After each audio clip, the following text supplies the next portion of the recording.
ಪ್ರಾಂಶುಪಾಲರೇ, ಪೋಷಕರೇ ಹಾಗೂ ನನ್ನ ಎಲ್ಲ ಸೀನಿಯರ್ಸ್ ಆಗಿರ್ಬೋದು, ಜೂನಿಯರ್ಸ್ ಎಲ್ಲರಿಗೂ ಕೂಡ ನಮ್ಮ ಕಾಲೇಜ್ ಅನ್ವಿತಾ ಪದವಿ ಪೂರ್ವ ಕಾಲೇಜಿಗೆ ಹೃತ್ಪೂರ್ವಕವಾದ ಸ್ವಾಗತವನ್ನು ಬಯಸ್ತೇನೆ.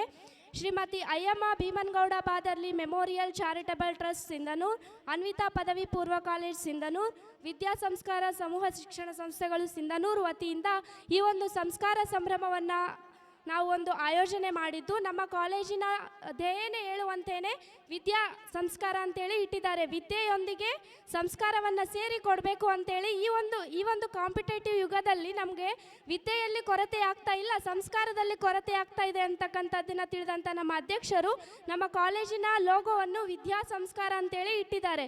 ನನ್ನ ಮನದಾಳದ ಆರಾಧ್ಯ ದೈವಕ್ಕೆ ಹಣೆ ಮಣೆದು ನಮಸ್ಕರಿಸುತ್ತಾ ನಾನು ನಮ್ಮ ಕಾಲೇಜಿನ ಕುರಿತು ಒಂದೆರಡು ಅನಿಸಿಕೆಗಳನ್ನು ಹೇಳ್ಬೇಕಂತೇಳಿ ತಮ್ಮಲ್ಲಿ ವಿನಂತಿಸ್ಕೊಳ್ತೇನೆ. ನಾನು ಬಂದು 1 ವರ್ಷ ಆಯಿತು. ನನ್ನ ಹೆಸರು ಪಾರ್ವತಿ. ನಾನು ಓದಿದ್ದು ಸರ್ಕಾರಿ ಪ್ರೌಢಶಾಲೆ ಹಾರಾಪುರ್. ನಾನು 92% ಪಡ್ಕೊಂಡಿರೋದ್ರಿಂದ ನಮ್ಮ ಅಧ್ಯಕ್ಷರು ನಮ್ಮ ಕಾಲೇಜ್ ನನಗೆ ಫ್ರೀ ಸೀಟನ್ನು ಸೈನ್ಸ್ ವಿಭಾಗದಲ್ಲಿ ಕೊಟ್ಟಿದೆ. ಎಷ್ಟೋ ಬಡ ಮಕ್ಕಳ ಕನಸಾಗಿರುತ್ತೆ ವಿಜ್ಞಾನ ವಿಭಾಗದಲ್ಲಿ ಓದಬೇಕು ಅಂತಕ್ಕಂಥದ್ದು.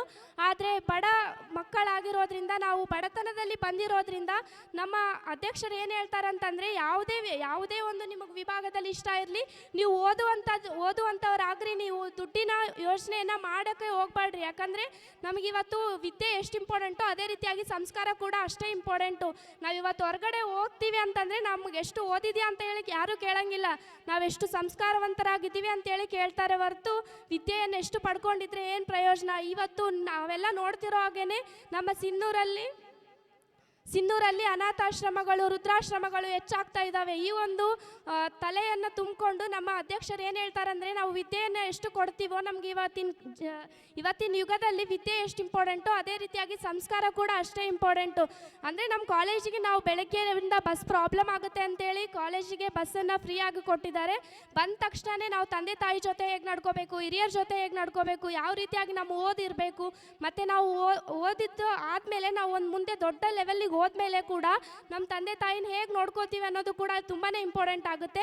ಪ್ರತಿಯೊಂದನ್ನು ನಮ್ಮ ಕಾಲೇಜ್ ನಮ್ಗೆ 1 ವರ್ಷದಲ್ಲಿ ಕಲಿಸ್ಕೊಟ್ಟಿದೆ, ತುಂಬಾ ಕಲಿಸಿದೆ ಅಂತ ಹೇಳಿದ್ರೆ ತಪ್ಪಾಗಲಿಕ್ಕಿಲ್ಲ. ಕೆಲವೊಬ್ರು ಹೇಳ್ತಾ ಇದ್ರು ಹೊಸ ಕಾಲೇಜ್ ಹೆಂಗಿರುತ್ತೆ ಏನೋ ಟೀಚಿಂಗ್ ಅಂತೇಳಿ. ತುಂಬ ಅನುಭವ ಇರುವಂಥ ಟೀಚರ್ಸ್, ಲೆಕ್ಚರರ್ಸೇ ಸಿಕ್ಕಿದ್ದಾರೆ ನಮಗೆ. 92% ತೆಗೆಯುವಂಥ, ಇವಾಗ ನೆಕ್ಸ್ಟ್ 90% ತೆಗೆಯುವಂಥ ಹುಡುಗರಿಗೂ ಕೂಡ ಉಚಿತವಾಗಿ ಶಿಕ್ಷಣವನ್ನು ಕೊಡ್ತೇವೆ ಅಂತೇಳಿ ನಮ್ಮ ಅಧ್ಯಕ್ಷರು ಒಪ್ಕೊಂಡಿದ್ದಾರೆ. ತುಂಬಾ ಒಳ್ಳೆ ಕಾಲೇಜ್ ಅಂತ ಹೇಳಿದ್ರೆ ತಪ್ಪಾಗಲಿಕ್ಕಿಲ್ಲ, ತುಂಬಾ ಕಲಿಸಿದ್ದಾರೆ. Thank you to one and all. Kumari ಪಾರ್ವತಿಯವರಿಗೆ ತಮ್ಮದ ಅನುಭವದ ಅನಿಸಿಕೆಗಳನ್ನು ಹೇಳಿದ್ದಕ್ಕಾಗಿ ಧನ್ಯವಾದಗಳು. ಈ ವಿದ್ಯಾರ್ಥಿ ಒಂದು ಸತ್ಯವನ್ನು ಹೇಳಬೇಕು, ಅವಳ ಪರ್ಮಿಷನ್ ತಗೊಂಡು ಹೇಳ್ತೀನಿ ನಾನು. ಅವಳು ಮೂಲತಃ ಮಾಡಬೇಕಾದ್ದು ವಿಷಯ ಕಾಂಬಿನೇಷನ್ನು ಸೈನ್ಸ್ ಮಾಡಬೇಕಾದ್ರೆ ಭಾಳ ಇಷ್ಟ ಇತ್ತು. ಹಣಕಾಸಿನ ಕೊರತೆಯಿಂದ ಫೀಸ್ ಭಾಳ ಆಗುತ್ತೆ ಅಂಥೇಳಿ ಆ ಹುಡುಗಿ ಕಲಾ ವಿಭಾಗಕ್ಕೆ ಆರ್ಟ್ಸ್ಗೆ ಅಡ್ಮಿಷನ್ ಮಾಡ್ತಾಳೆ. ಅದನ್ನು ವೀಕ್ಷಣೆ ಮಾಡಿದಂಥ ನಮ್ಮ ಅಧ್ಯಕ್ಷರು ಆ ಹುಡುಗಿನ ಕರೆಸಿ ನಿನಗೇನಮ್ಮ ದುಡ್ಡಿಂದ ಅವೆಲ್ಲ ತಲೆ ಕೆಡಿಸಬೇಡ, ನಿನಗೆ ಯಾವುದು ಇಷ್ಟ ಆಗುತ್ತೋ ಅದನ್ನು ಓದು, ನಾನು ಇರ್ತೀನಿ ಅಂತೇಳಿ ಅವ್ರಿಗೆ ಸ್ಫೂರ್ತಿದಾಯಕ ನುಡಿಗಳನ್ನು ನುಡಿಸಿ ಆ ಹುಡುಗಿ ಇವತ್ತು ಸೈನ್ಸ್ ವಿಭಾಗದಲ್ಲಿ ಅತ್ಯುತ್ತಮ ವಿದ್ಯಾರ್ಥಿಯಾಗಿ ಏನು ಮಾಡ್ತಾ ಇದ್ದಾಳೆ, ಓದ್ತಾ ಇದ್ದಾಳೆ ಅಂತೇಳಿ ಹೇಳ್ಬೋದು. ಧನ್ಯವಾದಗಳು ಪಾರ್ವತಿ ಅವರಿಗೆ. ಈಗ ಕುಮಾರಿ ಹರ್ಷಿಯಾ ವಿಜ್ಞಾನ ವಿಭಾಗ.